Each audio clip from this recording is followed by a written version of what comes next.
que lo preguntas, excelente. Mira, no se les enseña a veces por desconocimiento y a veces porque los padres no quieren. ¿Qué pasa con la cuestión? A ver, primero para entender un poquito, quisiera saber si esta alumna, esta pequeñita, su sordera, ¿en qué grado está? Creo que me lo comentaste, pero ¿alcanza a escuchar algunos ruidos? ¿Usa aparato? ¿No usa ningún aparato? ¿No alcanza a distinguir la voz? ¿Cuál es su situación? El diagnóstico médico es hipoacusia bilateral, nivel medio. Ok. Y entonces está en proceso, porque los aparatos no son económicos, y está en proceso de mandarle a hacer su aparato por esa situación. Entonces, pues se va a gestionar de manera particular, porque a través de gobierno, pues sabes que ahorita se atravesó pandemia y demás, tardan un poquito. Entonces, sí, probablemente llegue a escuchar. Sin embargo, ya me gustaría como involucrar la lengua de señas yo como maestra en nivel preescolar, como desde la primera infancia, no esperarnos a que haya uno, porque entonces no sería inclusión, nada más esa persona lo sabría y los demás no. Entonces, me interesa, a pesar y no tanto a pesar, que ojalá y se dé la situación y que mi niña pueda escuchar. Sin embargo, lejos de estar buscando una situación que se atienda a corto plazo, me gustaría que quienes no tengan la oportunidad pues se sientan incluidos, y para ello la inclusión, desde mi punto de vista, pues no se da nada más en el momento en el que tenemos un acontecimiento así, se da desde el momento en el que somos conscientes de que existen esas personas con discapacidad, y que entonces hacemos algo por ya involucrarnos a la comunicación. En ese sentido es que estoy en este diplomado, ya no como, pues ojalá y se cure ya para salirme de aquí, no, sino como para empezar desde el nivel preescolar a trabajar lengua de señas mexicana. Me encanta. Me encanta tu perspectiva, creo que es la correcta, estás en el lugar correcto, te lo agradezco mucho. Y precisamente ahora, ay caramba, creo que se salió. Eh, bueno, igual ahorita que vuelva a conectarse, Leslie, le explico esta parte porque es bien importante su pregunta, la quiero responder. Por ahí a lo mejor tuvo algún fallo. Pero bueno, entonces vamos a continuar en lo que ella vuelve a la llamada para poder responder esta pregunta. La comunidad de sordos en México, bueno, les comentaba, ¿cuáles son algunas de las características de una cultura? Primero, que existen rituales sociales, ¿no? ¿A qué nos referimos con rituales sociales? Nos referimos, por ejemplo, si lo hablamos en la comunidad o en la cultura mexicana, por ejemplo, nosotros como mexicanos, como cultura mexicana, uno de nuestros rituales sociales sería quizás el 16 de septiembre, por ejemplo, ¿no? Algo si nos vamos a más pequeños ya a ciertas comunidades, a lo mejor, por ejemplo, aquí en Michoacán, pues hablaríamos del torito, ¿no? Son ciertos rituales que hacemos que tienen un valor social únicamente, ¿no? Y tiene que ver específicamente con el lugar en el que nos encontramos, con ciertas creencias o con ciertas costumbres. Entonces, parte de estos rituales en la comunidad sorda también existen, a pesar de que también compartimos con ellos la parte de los rituales meramente mexicanos, también hay unos que ellos tienen específicamente en su cultura o su comunidad sorda. Un ejemplo de estos es ellos tienden a hacer, cada año se reúnen de diferentes países sordos y tienen sus sedes en diferentes lugares. Hace algunos años tocó que esta sede fuera aquí en México, en Ciudad de México, y se juntaron sordos de todos los países, ¿no? España, Francia, Estados Unidos, y se juntan y hacen algunas cosas como concursos de belleza, ¿no? Dan pláticas acerca de sus experiencias, se enriquecen mutuamente. ¿Cómo lo hacen a pesar de que la lengua de señas es diferente en cada país? Hay algo que se llama lengua de señas universal. Y esta lengua de señas universal es algo parecido a lo que nosotros denominaríamos el inglés, algo que pudiéramos llegar a utilizar en cualquier país. Entonces, no es inglés porque la lengua de señas americana es otra, es como una combinación de varias señas de diferentes países. Hay pocos sordos que manejan la lengua de señas universal, al menos no es el grosso de la población, pero sí los hay, y entonces hay un intérprete en estas, y generalmente es un intérprete sordo, es muy interesante. En estos eventos hay un intérprete sordo que traduce, por ejemplo, ¿no?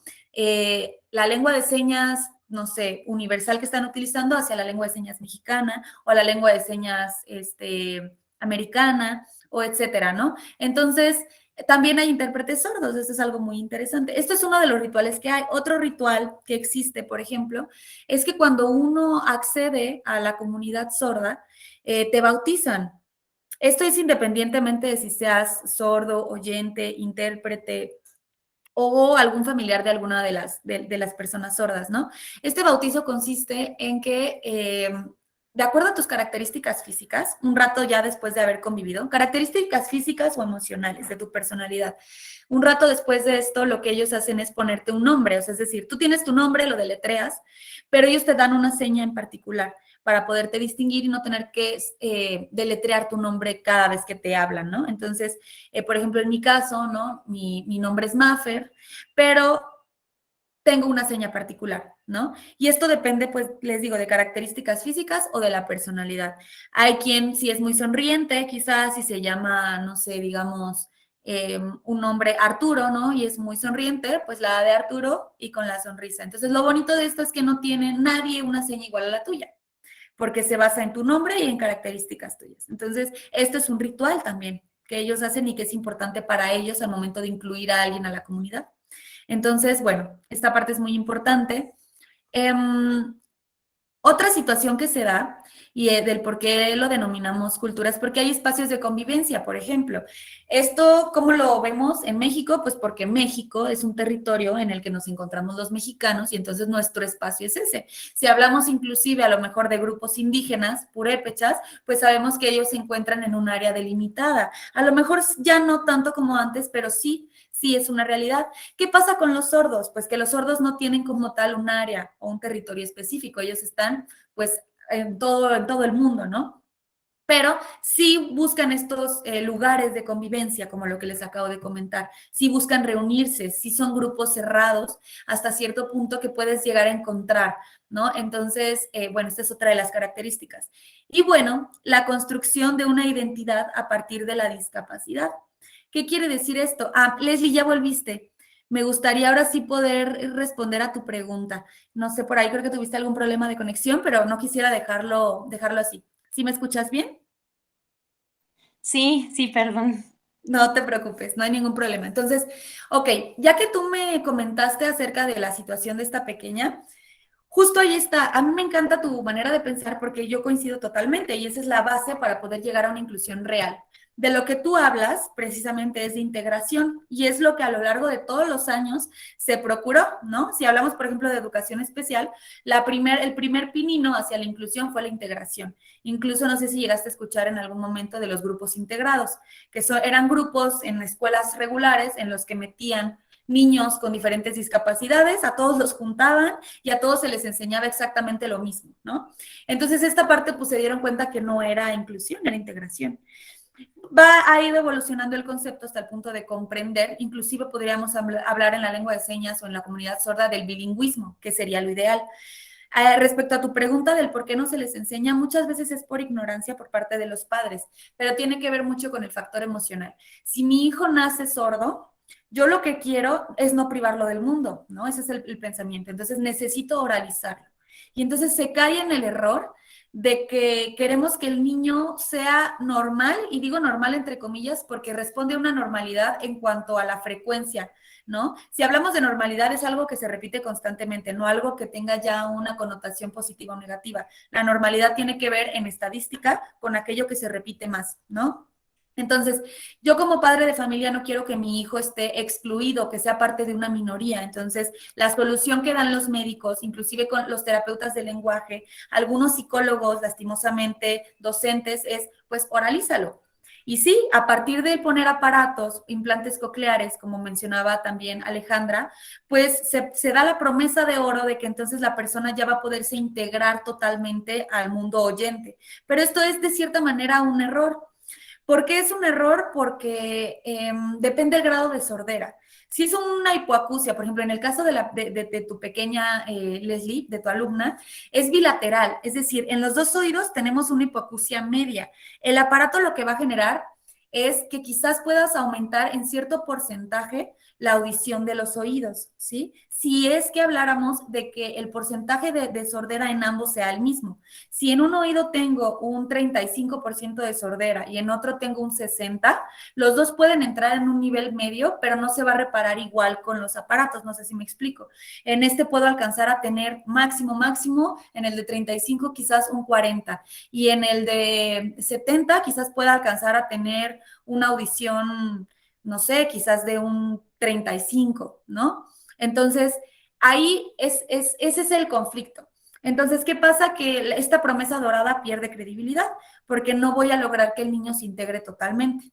Entonces, muchos de los aparatos, por ejemplo, el aparato así externo, más allá del implante coclear, el aparato externo muchas veces en una sordera de media a profunda, lo que ayuda es que el niño o la persona pueda distinguir golpes fuertes, ¿sí? Claxon, un grito, un golpe en la pared, un golpe en la puerta. Entonces, eso pues ya de por sí es de gran ayuda porque le ayuda a estar alerta en el mundo, pero no va a permitir que entablemos una conversación como lo estamos haciendo ahorita con ustedes. Entonces, los padres se van por esa promesa. Ok, ya se dieron cuenta que el niño no va a llegar a escuchar el 100%, ni va a escuchar nuestra voz totalmente. Entonces, bueno, ahora la otra solución es darle terapia de lenguaje. Entonces lo oralizo y le enseño a hablar.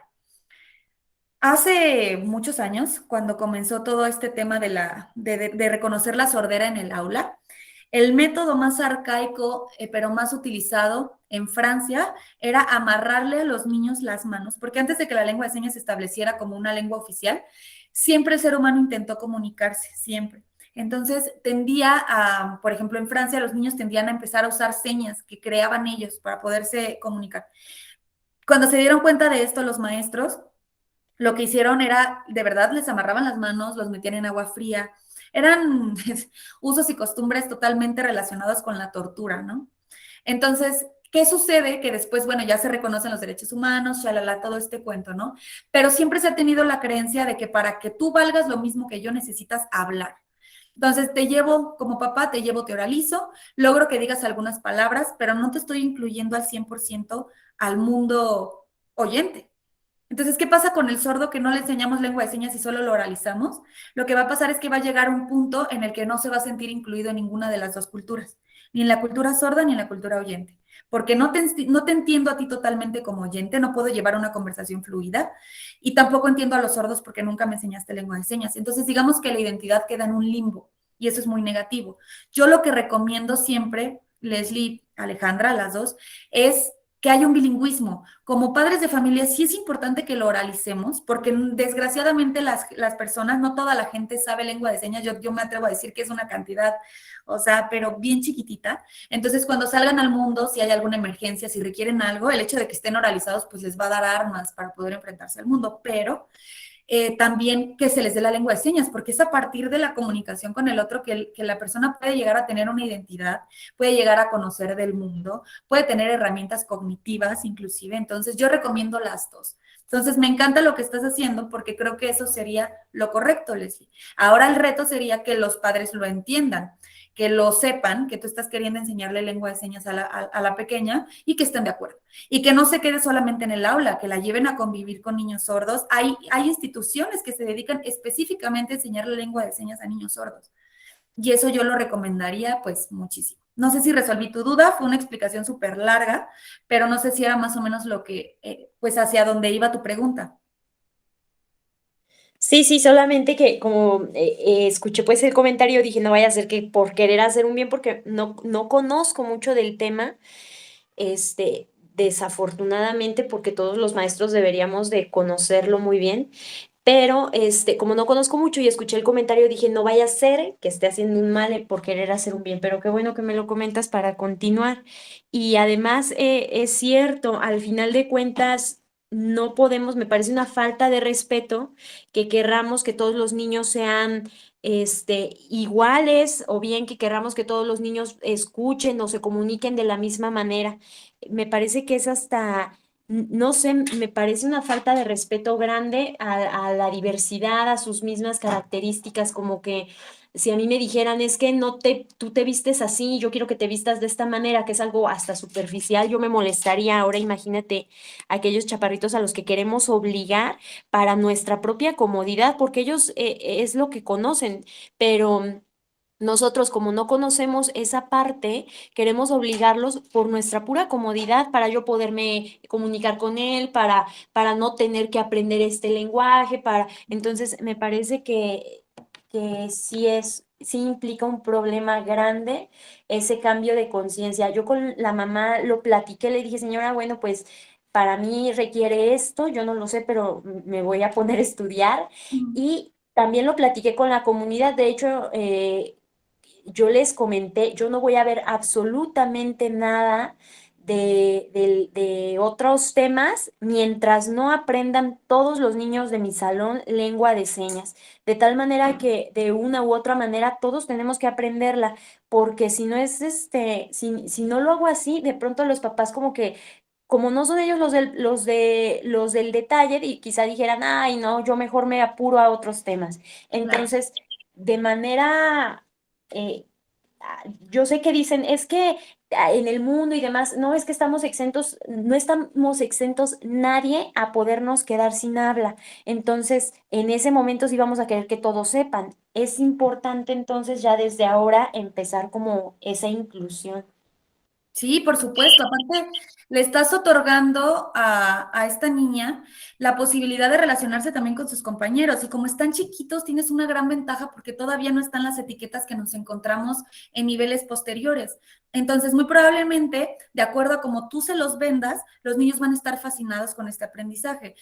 A mí me pasó en la preparatoria cuando yo aprendí la lengua de señas, yo la aprendí con una compañera que luego se volvió mi mejor amiga y al final de cuentas me pasaba que los profesores me llegaban a decir, ¿no? Ya cuando yo pasaba a otros grados, que creían que yo era sorda, les sorprendía mucho escucharme hablar porque yo no tenía amigos oyentes. A qué voy con esto? Que esa convivencia con una persona sorda te da esas herramientas, ¿no? Entonces, más ahora que están pequeños, te digo, de mi generación, yo creo que nada más yo aprendí la lengua de señas y así te puedo hablar de muchísimas generaciones, yo creo que muy poca gente. Entonces, cuando están niños, puedes digamos que acceder a esa curiosidad que ellos tienen y entonces pues hacer algo muy interesante. Yo la verdad es que pues te felicito mucho, Leslie, por ese pensamiento, por esa perspectiva. Yo creo que entonces el curso te va a dar muchas armas. En este curso, desgraciadamente, vemos lo básico de la lengua de señas, pero bueno, esperemos que hayan más.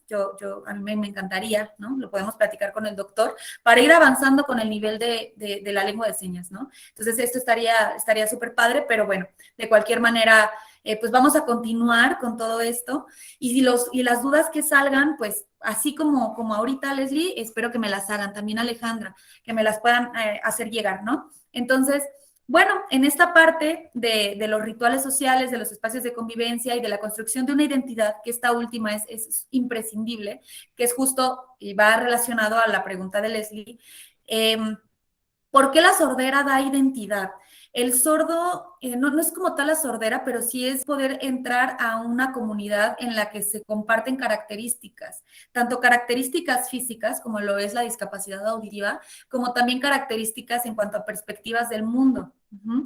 Todos o la mayoría han compartido situaciones de vida bien parecidas, ¿no? Como la discriminación, que ahorita vamos a ver el tema del audismo, como el ser aislados por parte de la familia, a veces no de manera intencional, pero es muy impresionante cuando nos damos cuenta que de un 100% de familias que tienen a un integrante sordo, únicamente alrededor del 20 manejan la lengua de señas. Estamos hablando de que 2 de 10 familias manejan la lengua de señas, o sea, es un porcentaje bajísimo, ¿no? Y me atrevería a decir que incluso es menos, pero bueno, entonces, esta identidad obviamente se construye a partir de darme cuenta yo que el otro también posee esto y que no tengo nada de malo, ¿no? Entonces, por eso es bien importante que los ayudemos a integrarse. Tengo un amigo muy cercano, Jedniel, él es sordo, en algún momento se los voy a presentar porque a él le encanta hacer todo este tema del bautizo. Eh, Él aprendió la lengua de señas hasta los 27 años aproximadamente y él dice es que siento que viví toda mi vida a oscuras, hasta que conocí a los sordos, hasta que, porque incluso los veía feo, como, ay, esos sordos que no están oralizados, ¿no? Porque era el pensamiento que le habían metido los padres. Entonces ya después cuando él logra integrarse a esta comunidad y esta cultura, él dice que sintió que vio luz por primera vez en su vida. Entonces no hay que privarlos de esto. Y esto mismo es parte de la cultura, ¿no? La identidad que ellos tienen. Más adelante creo que lo veo, se los explico, sordo con S mayúscula y sordo con S minúscula, pero bueno, entonces si no me regreso, pero según yo sí, en otra diapositiva está. Ok. La lengua ocupa un lugar privilegiado, ¿no? Podríamos decir que se trata de un elemento determinante en la conformación de un grupo cultural. Eso es totalmente cierto, ¿no? Lo vemos incluso en los acentos en cada uno de los países, ¿no? Ciertas palabras que son específicas, no sé, por ejemplo, en Colombia, hablamos de lo bellaco, no sé, diferentes palabras, ¿no? Que utilizamos aquí en México, incluso que no hay allá. Entonces, la lengua es bien importante, bien importante. Entonces, hay que empezar a entender que la comunidad del sordo no es una cultura porque sean sordos, sino porque comparten una lengua en común, que es la lengua de señas. Eso es lo que lo hace cultura. Entonces, bueno, en el mundo existen alrededor de 200 lenguas de señas, que es lo que les decía. No nos sirve de nada aprender la lengua de señas mexicana e irnos a Estados Unidos. Y bueno, la lengua de la comunidad de sordos de México es reconocida a partir del 2011. Este me parece un dato impactante y grosero, porque digamos que apenas hace 10 años, bueno, 11 ya, se reconoce la lengua de señas como una lengua oficial. Entonces, antes de eso, pues en a lo mejor conferencias internacionales, en situaciones de interés mundial, pues no había un intérprete de lengua de señas mexicana al menos. La educación del sordo en México no tenía el impacto que pudiera tener ahora o el potencial de impacto que puede tener ahora. Entonces, como ven, es súper reciente, ¿no? Ok. De acuerdo con el Diario Oficial de la Federación, y cito textualmente, la lengua de una comunidad de sordos, la lengua de una comunidad de sordos que consiste en una serie de signos gestuales articulados con las manos y acompañados de expresiones faciales y mirada intencional y movimiento corporal, dotados de una función lingüística, forma parte del patrimonio lingüístico de dicha comunidad y es tan rica y compleja en gramática y vocabulario como cualquier lengua oral. Esto es parte del audismo. Un oyente tiende a pensar que la lengua de señas es fácil, que nada más voy a hacer una secuencia, ¿no? de gestos manuales y que eso es todo. Pero la gramática es compleja y lo vamos a ver. No es el mismo acomodo que tenemos en español al que tenemos en lengua de señas. Inclusive hay una diferencia entre el español signado y la lengua de señas mexicana. ¿Cuál es la diferencia? Que el español signado nada más es utilizar las mismas palabras en español, así en el mismo orden. Ese es el español signado. De la lengua de señas es en el acomodo que deben de llevar. ¿Sí? Así rápidamente, porque eso lo vamos a abordar más adelante. Pero en español, digamos que tenemos el sujeto, el verbo, el objeto y el predicado. En lengua de señas tenemos sujeto, objeto, verbo. Y para empezar, los verbos no tienen conjugación. No conjugo verbos en lengua de señas. No digo corrí, no digo comí, no digo comeré, no digo estoy comiendo. Todo es en infinitivo, comer. Entonces, eso complica un poco la comprensión, ¿no? De un oyente hacia la lengua de señas, incluso de manera escrita.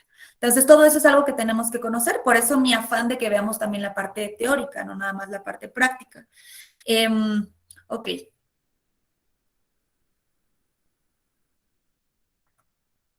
Existe una dificultad para identificar a la comunidad señante como un grupo cultural. No es una comunidad con un territorio propio y carga el estigma de discapacidad. Les comentaba hace ratito que uno de los 3 elementos imprescindibles para considerar a algo como una cultura, a un grupo minoritario como una cultura, es el territorio definido.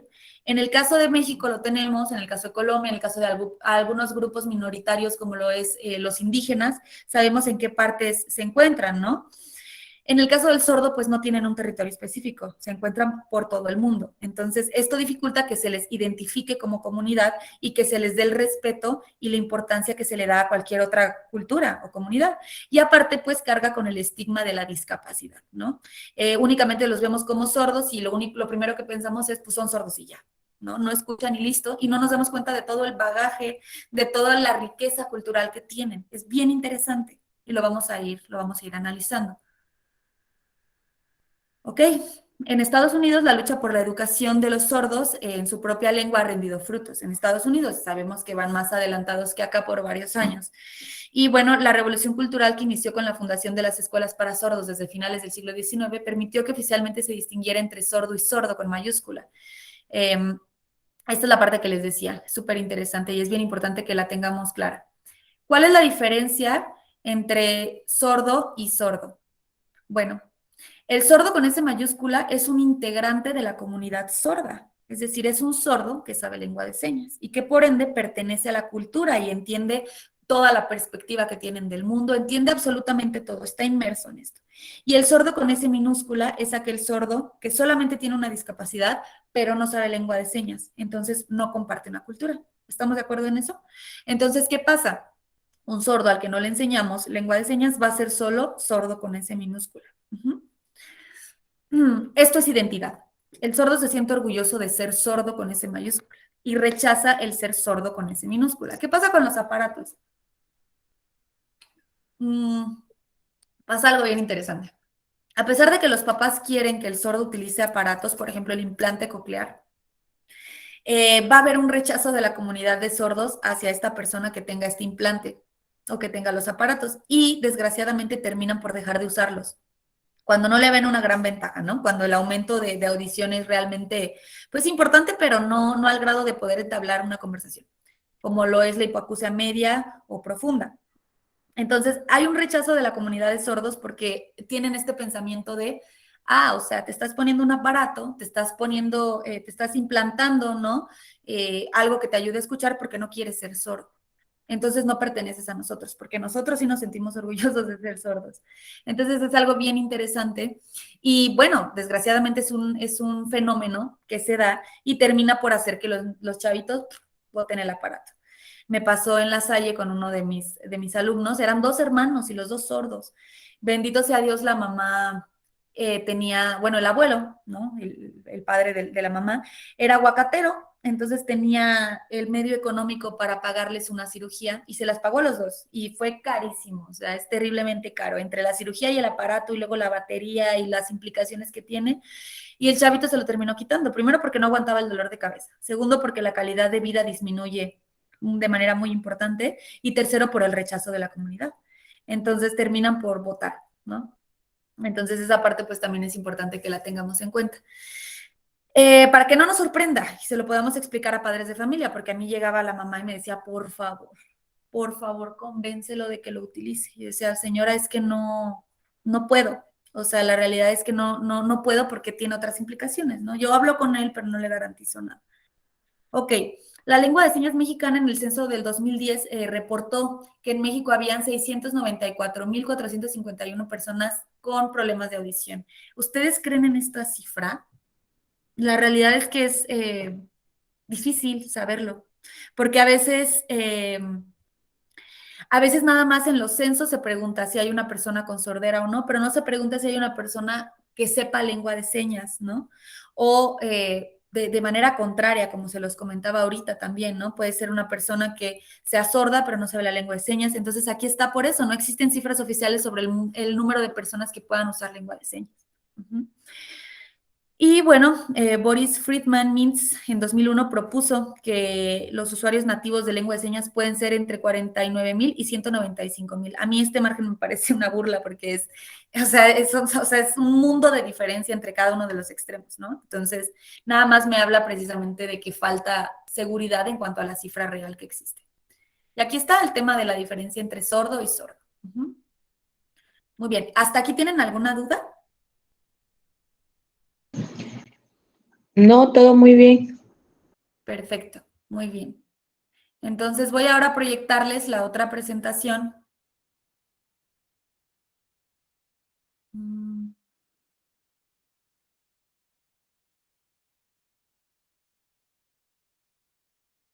ok, yo creo que vamos a ver tips de comportamiento y la del audismo la dejamos para la clase que viene. Me parece más importante esto, por ejemplo, para el acercamiento que tiene Leslie con esta pequeña, incluso Alejandra, si es que en algún punto llegas a volver a ver a tu exalumno o hay algún acercamiento con alguna otra persona, esta parte me parece bien importante y es parte de la sensibilización, entonces, bueno, vamos a revisarlo.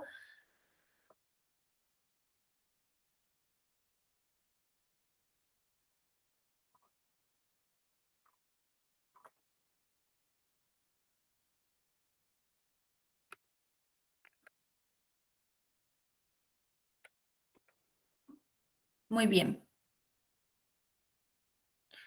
Tips de comportamiento cortés, ¿no? ¿Qué es lo que tenemos que hacer cuando nos acercamos a una persona sorda? Esto nos va a ayudar a no errar porque de repente, como no conocemos la cultura, pues a veces podemos ser un poco invasivos o generar alguna impresión que no es conveniente del todo. Entonces, primero que nada, al conversar con una persona con discapacidad auditiva es bien importante procurar poner mucha atención. ¿Por qué? Porque al final de cuentas, ellos lo que van a tratar de hacer es gesticular. Entonces nosotros no estamos acostumbrados, a veces nos basta únicamente con lo que escuchamos, por eso hay tantos problemas de comunicación. Entonces, el hecho de poder prestar un poco más de atención nos va a asegurar entender exactamente qué es lo que nos están queriendo decir. Esto puede ser tanto en personas que saben lengua de señas como en personas que no y que solo están intentando comunicarse. El prestar atención, ¿sí? Nos va a ayudar a entender qué quieren, qué necesitan, qué pasa, ¿no? Ok. Ay, me perdí, aquí está. Ok, hacer movimientos visuales obvios o tocar levemente el hombro para captar su atención. ¿Cómo llamamos a alguien cuando estamos cerca y la persona está volteada hacia otro lado? Casi siempre, pues con un grito, ¿no? Oye, Maffer, oye, Alejandra, Leslie, ¿no? Y listo, volteas porque reconoces tu nombre. En el caso de los sordos se complica porque pues a veces pueden no estar ellos prestándote atención y entonces para tú llamarlos y cómo le hago, ¿no? El llegar bruscamente a tocar asusta. Primero porque a nosotros, incluso a uno como oyente le molesta que alguien llegue y de manera así radical nos toque, ¿no? Es como invadir el espacio personal de uno, ¿no? De alguien. Entonces lo que se sugiere es, bueno, perdón, se me van las cabras. Además, sucede que nosotros escuchamos cuando alguien se acerca por detrás. Entonces ya digamos que nuestro cuerpo se predispone a que alguien nos va a tocar o se va a acercar. Entonces es más sencillo que volteemos. En el caso de ellos, no. A pesar de que son sumamente visuales, no. Entonces hay que evitar ser molestos, o sea, llegar y agarrar. Entonces yo les recomiendo 3 tips. El primero es, si estoy cerca, como son muy visuales, al momento de yo nada más manotear, ellos en su visión periférica lo van a captar y van a voltear. Digo, a menos de que estén de espalda, no es que tengan ojos tampoco en la cabeza, ¿no? En la parte de atrás. Pero sí, si están de perfil, si a lo mejor están cerca, un manotazo, levantar las piernas, que era algo que yo hacía con los sordos cuando era intérprete de lengua de señas, porque de repente ya se hartaban, la neta se hartaban, y entonces ya estaban en el teléfono, volteaban. Entonces yo para captar su atención levantaba la pierna, levantaba los brazos y esto les hacía a ellos como ¿qué? Y automáticamente regresan la mirada hacia ti. Otro tip que yo les doy es apagar y prender la luz. Si están cerca de un interruptor, por ejemplo, Leslie en el salón de clases, si la pequeña no está viéndote, si ya se distrajo, porque es totalmente normal que se distraiga, te recomiendo el prender y apagar la luz porque eso no los asusta. El hecho de repente del manotazo, de acercarte muy bruscamente la puede espantar. Entonces, el prender y apagar la luz es un gran tip. Inclusive los timbres, no sé si han escuchado, porque hay familias de sordos. Y yo conocí bueno, allá en Morelia, un matrimonio, 2 personas sordas se casan, tienen a un hijo sordo y solamente a otra chica oyente. Entonces, los 3 eran sordos y la otra chava era oyente y ella se convirtió en intérprete. Pero vivían y hacían su vida perfectamente normal, ¿eh? Y en su casa tenían un timbre de luz. Entonces, cuando tú llegabas a visitarlos, tocabas y entonces lo que hacía la luz era esto, ¿no? Parpadeaba y ellos te abrían. Entonces, era súper interesante, era padrísimo cómo se llevaban aparte, cómo les enseñaron a los hijos, pues, o sea, para la chica que era intérprete, su primera lengua fue la lengua de señas, entonces eso era maravilloso. Ya ella aprendió el español después, ¿no? Porque pues ya llega al kinder, a la edad escolar y pues obviamente, ¿no? Se empieza a relacionar con los oyentes y ella también era oyente y lo aprende. Pero entonces ese es un tip. Y el tercero, ya de plano, si no tengo un interruptor cerca, si quizás está totalmente de espaldas, yo le recomiendo primero, antes de tocar, que traten de encarar, de ponerse enfrente. Ya si no, pues entonces pueden tocar levemente, levemente para no generar una molestia, ¿de acuerdo?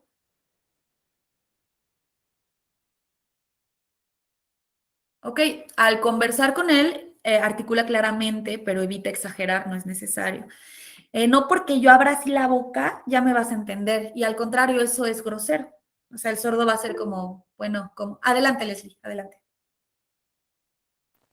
Estoy teniendo un poquito de problemas y lo toqué hace ratito y no se pudo, entonces ya me estás respondiendo. Justamente esto te iba a preguntar, que si era importante, yo no sé, yo no quiero cambiarla ni quiero faltarle al respeto, entonces es importante que movamos la boca mientras mientras hacemos lengua de señas o no se mueve, nada más en ocasiones, ¿cómo funciona?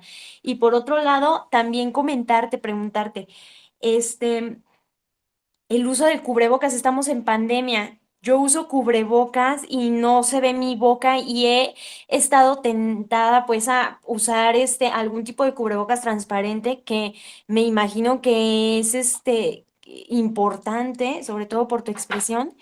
Sin embargo, también me han dicho, es que esos no sirven o no te ven, se empañan, etcétera. Entonces, me mete en un conflicto porque pues uno quiere hacer lo mejor para ella. Entonces, coméntame qué hacemos. Claro, claro.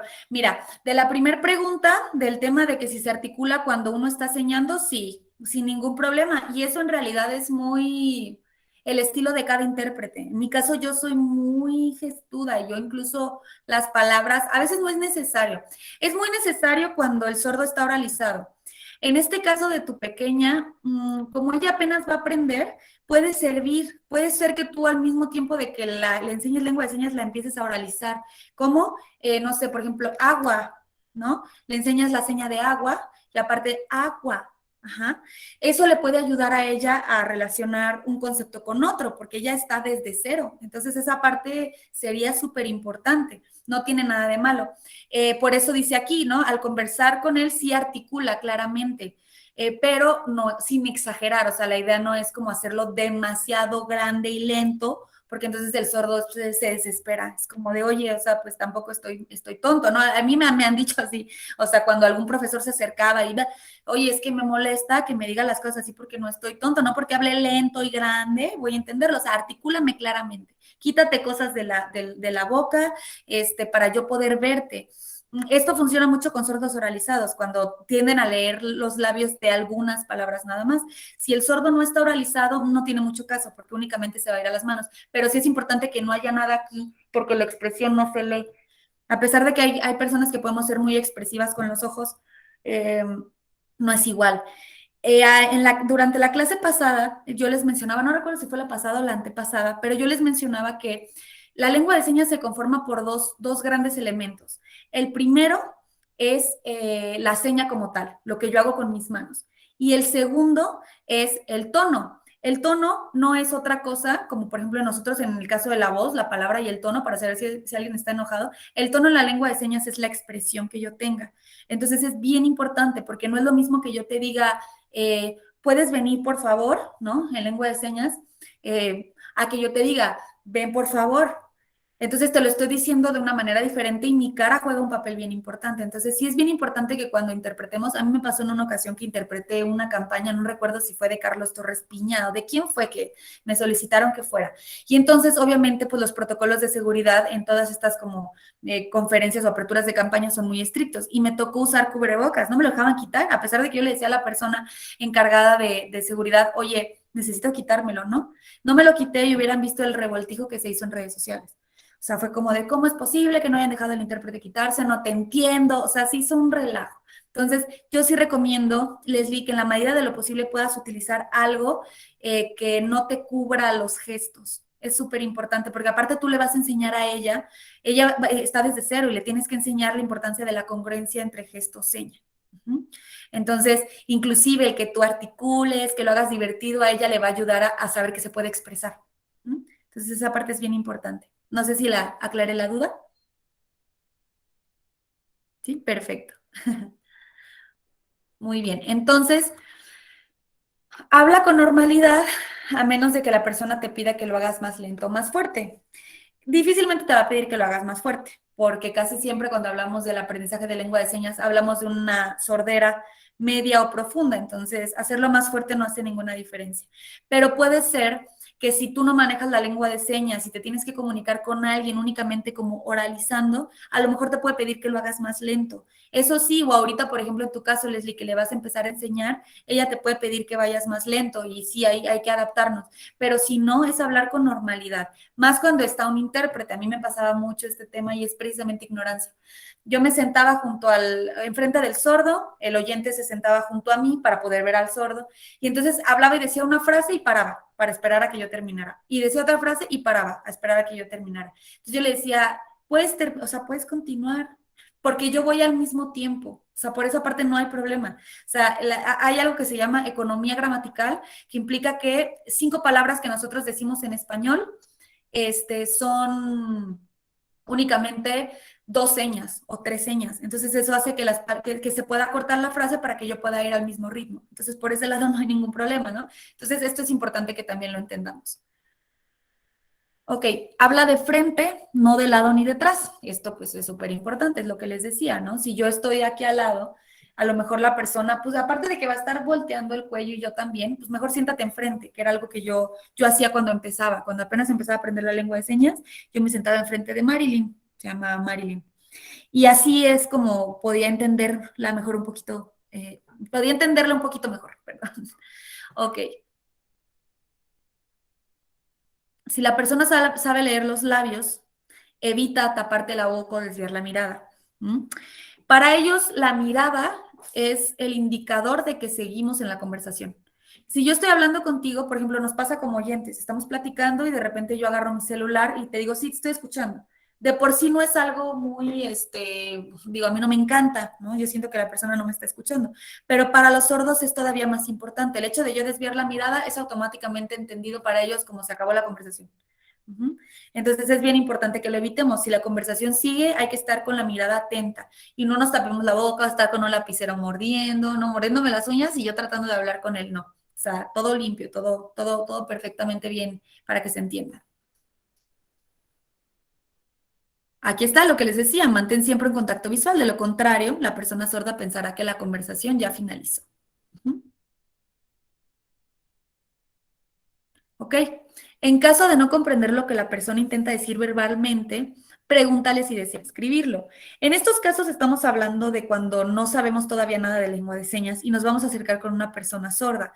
Ya después, aprendiendo lengua de señas, pues directamente te acercas y le preguntas, ¿no? Que si sabe lengua de señas. Entonces, por ese lado no hay problema. Pero en este caso, si de plano no nos entendemos, ¿no? Que era algo que pasaba cuando, bueno, estuve también dando capacitación de inclusión en OXXO a nivel distrito. Y a los líderes de tienda yo les decía mucho que trataran de capacitar al personal para que cuando llegue una persona sorda al OXXO, pues tuvieran la capacidad de preguntar qué quiere, una transferencia, una recarga, ¿no? Entonces, a veces se hace necesario esta parte de pedirle que lo escriba mejor, ¿no? Sabes que escríbelo. Pero tenemos que entender también que no porque lo escriba ya lo vamos a entender totalmente, porque es lo que les decía, la estructura gramatical es totalmente distinta. Entonces, a veces las palabras pueden o las oraciones pueden parecer como sueltas, ¿no? Un ejemplo de esto sería yo, casa, voy, tú. Yo lo entiendo cuando lo leo como yo voy a ir a tu casa, pero una persona que no tiene esta sensibilización porque no lo conoce puede no comprenderlo, entonces es importante que lo sepamos. Y bueno, finalmente, si no logras comprender, pídele que te lo repita, pero no intentes pretender que sí entendiste por pena o ansiedad. Esto es algo bien, bien común. A veces como que no entendimos y por pena, ¿no? Por la vergüenza de volver a pedirle que lo repita, es como, ah, sí, no, pídele, ¿no? O sea, el sordo no se va a molestar por repetirte algo. Solamente presta atención, pero no le digas que sí nomás por pena, ¿no? Por vergüenza. Entonces, esta parte pues también es bien importante. Y bueno, cuando la persona sorda esté acompañada de un intérprete, dirígete a la persona con discapacidad y no al intérprete. Esta también era una batalla constante que yo tenía con los profesores. Se hace una triangulación chistosa, que es como que llegaba el profesor y me decía, oye, ¿puedes decirle a David que para mañana tiene que traer la presentación de historia? Sí, oye David, para mañana la presentación de historia. Entonces el sordo lo que siente es que no hay un contacto con el maestro, o sea, pues todo te lo dice a ti, yo no existo, soy invisible, entonces no hay problema de que tú te acerques cuando te toque, por ejemplo, hablar con un intérprete, díselo a la persona sorda y la persona sorda estará viendo al intérprete, pero estará sintiendo que el contacto que tú tienes es con él, no con alguien más. Entonces esta parte también es importante, ¿no? Y bueno, listo, estos son algunos de los tips. No sé si hasta aquí tengan alguna duda, si no, brevemente vamos a pasar al abecedario. Ya lo hemos revisado la clase pasada, pero les digo que vale la pena que yo me retrase un poco para volvérselos a explicar porque sí me interesa que lo vean así, que lo veamos en vivo porque yo detecto cuando quizás hay alguna dificultad con alguna de las letras, entonces vamos a revisarlo. Si pueden prender su cámara las dos, estaría perfecto. Voy a pasarles una imagen del abecedario para que lo igual lo tengan aquí proyectado. A ver, ¿dónde lo tengo?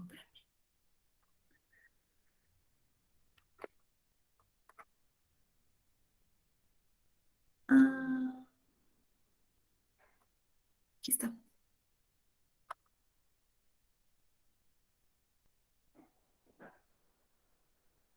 Creo que había prometido que esta se las iba a compartir al grupo y no lo he hecho. Así que ahorita mismo, en cuanto termine la sesión, se las comparto, lo prometo, que luego se me va el avión. Entonces,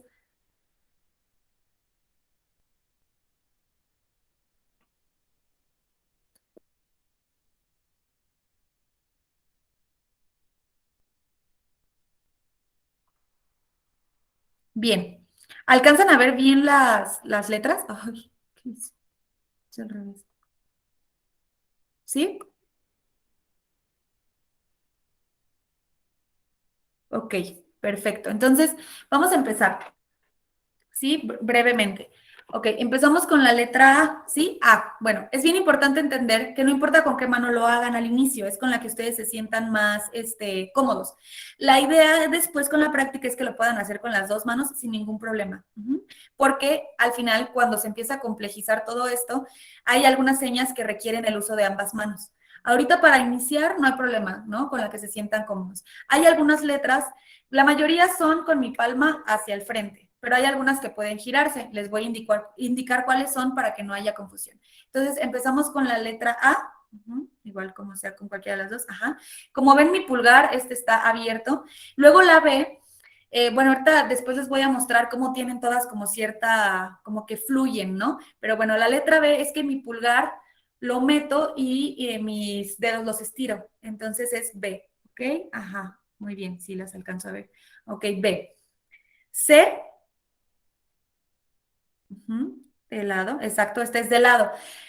Hay dos tipos de señas, las señas icónicas, ¿sí? Y las señas arbitrarias. Las señas icónicas son aquellas señas que con la pura estructura nos damos cuenta de qué es. Un ejemplo es la letra C.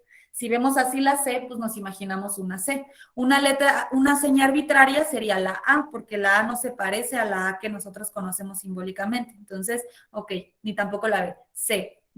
La D, mi dedo índice se estira, esta luego se les complica un poco. Mi dedo índice se estira, correcto. Ajá. Ajá, muy bien. Porque lo que muestra es la pancita de la D, ¿sí? Ok. La E, muy bien. Ajá. La F, como si me persignara. La F. Muy bien. Ajá, correcto.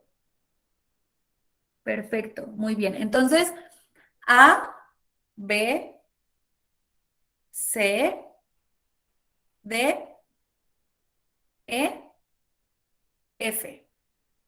¿Ok? Muy bien. Entonces, si se fijan, ya con la práctica, A, B, C, D, E, F, ¿sí? Poco a poco. Ahorita no se desesperen, lo vamos haciendo lento, ¿sí? Entonces, ¿qué otra cosa les iba a decir? Bueno, si se fijan en esta primera hilera, las únicas señas icónicas que tenemos es la C y la D, porque son igualitas a como las conocemos, C y D. Y fíjense en cómo va fluyendo. La A la B, a la C, a la D, a la E, solo me implica el movimiento de ciertos dedos para cambiar la seña de una a otra. Por ejemplo, en la A, al mismo tiempo en que meto el pulgar, abro los dedos.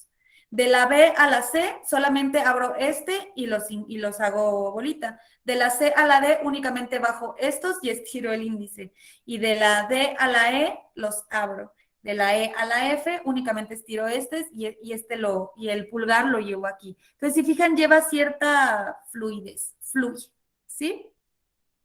¿Ok?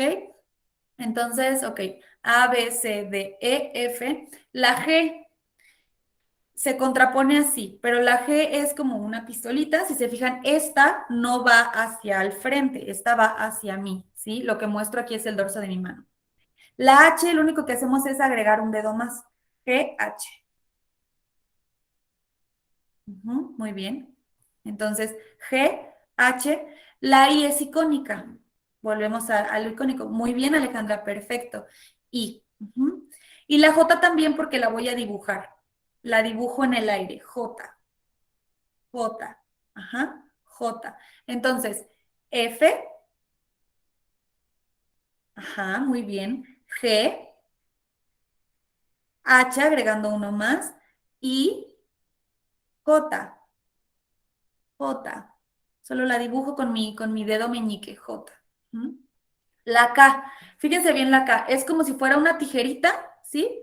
Y mi dedo pulgar lo meto en medio de mis dos dedos. Correcto, Alejandra, muy bien. Muy bien, Leslie, perfecto. Entonces, la K, lo que hago es un movimiento, se mueve. Fíjense, esta señal la compartimos con la P. La diferencia es que la P no se mueve, pero la K sí, la K tiene movimiento. Entonces, K, ¿no? J, K. Ujú, K. Si se fijan, mi dedo se mantiene aquí, K. Pongo aquí más cerquita para que me puedan ver bien. Ujú. La L, igual, seña icónica. Nos muestra luego, luego de qué letra se trata. Ujú. J, K, L. Entonces dijimos J, K, L. Ajá. J, K, L. ¿Ok? La M.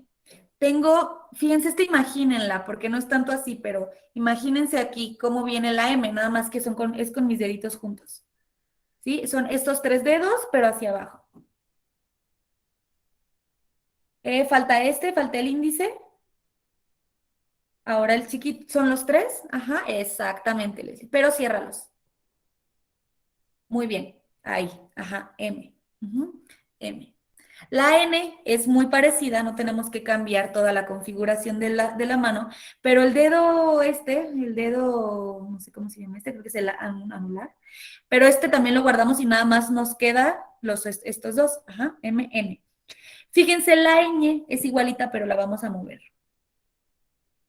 Ñ. Ujú, entonces tenemos M, N, ñ. Correcto. Muy bien, bravo. Ujú. Entonces, J, K, L, M, N, ñ. Ujú. Muy bien, correcto. Ahora la O, P, como decíamos, la P es igualita a la K, pero no se mueve. Decíamos tijerita o en L y mi dedo pulgar en medio. Sí, a ver, abro y está en medio. Ajá, muy bien. Y esta está estática. P. Ajá, P. Ok, la Q. La Q hago como un ganchito, así con como así, como si hiciera chiquito aquí. Ajá, pero aquí. Ajá, Q. Q. Lo muevo. Ajá, muy bien. Q. La R como de changuitos. R. En todas aquellas letras que vayamos a repetir, por ejemplo, si fuera doble L, doble R, doble S, lo único que hacemos es jalar hacia afuera, doble R, ¿no? Si fuera la mano derecha, doble R, doble R. Si fuera doble L, doble L, doble L. Si fuera doble A, doble A, doble A, ¿ok? Esa es como la regla. Entonces, ok, R. La S es como signo de silencio. Fíjense qué diferente es de la A. La A tiene el pulgar abierto y en la S está cerrado. Es un puño cerrado. S. Ujú. S. Ok, la T. Mi dedo pulgar lo meto en medio de estos dos, como cuando nos hacían así la broma de la naricita en medio. Ajá, es correcto. T. ¿Ok? Ok. Entonces quedamos. P. Muy bien. Ajá. Q. Muy bien. Ajá. R. Muy bien. S. Ah, bueno, doble R. Muy bien, Leslie. Doble R. Muy bien. S. Ujú. La T con mi dedito en medio de ambos. Muy bien. Ok. Ahora, la U. La U es parecida a la N, pero hacia arriba. Y fíjense, esta sí es una seña icónica porque hace como la cuerdita. ¿Sí se fijan? U. Ujú. ¿Ok? ¿Ok? La V también es icónica, ¿sí? Como el símbolo de paz. La W también, ¿sí? Porque aquí sí tenemos la curva que por el contrario no tenemos con la M. W, muy bien. Ajá. La X es parecida a la Q, pero hacemos de al frente hacia mí. Q. Ajá. Q, la jale, perdón, Q, X, la jalamos. X. Ajá. X. La Y, muy bien, correcto. Y. Y la Z con mi dedo índice la dibujamos, igual que la J. Son las únicas dos que dibujamos, Z. Ujú. Entonces, a ver, S, T, U, V, W, X, Y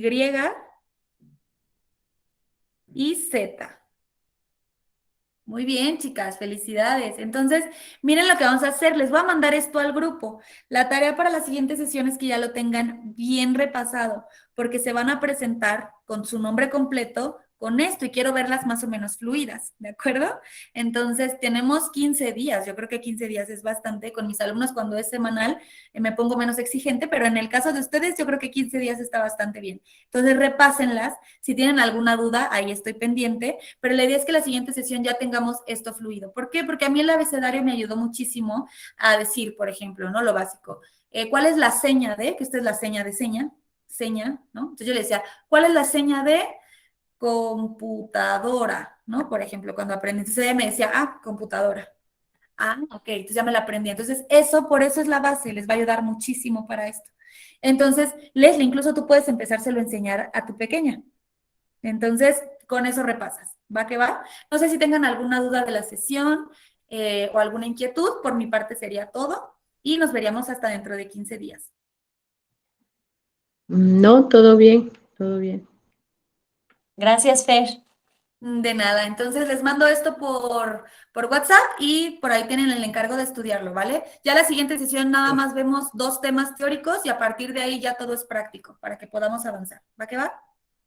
Ok, Gracias. va. Muchas Leslie, te gracias. encargo mucho que puedas ver los videos anteriores. Me parece que nada más mandó uno el doctor, pero hay otro por ahí y le voy a preguntar porque es bien importante para que podamos estar todos en contexto y cualquier duda, pues que me la puedas hacer llegar. ¿Va que va? Gracias. Ok, muy bien. Hasta luego, chicas. Buenas noches. Buenas noches. Buenas noches.